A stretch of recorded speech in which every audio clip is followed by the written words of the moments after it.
दिल दे अंदर खाना काबा साडा होया घर विच हज।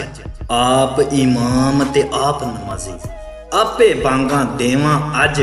नेड़े आके वेड़े साडे वसना ए ते वस।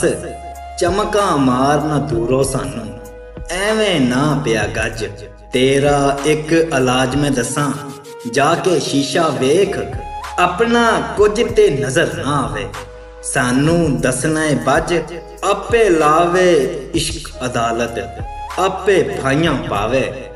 आप वकील ते आपे मुलजम आपे बनया अपना जज।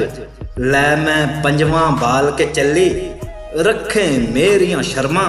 तू लजपाल सुदौंदा वासफ पाले मेरी लज। अजीज सामीन, इस चैनल का मकसद सूफीज़्म और मशहूर शोरा के कलाम और अशार को बेदार करना है। अगर आप भी पोइट्री का ज़ौक़ रखते हैं तो हमारे पोइट्री पॉइंट से जुड़ने के लिए हमारा चैनल सब्सक्राइब कर सकते हैं।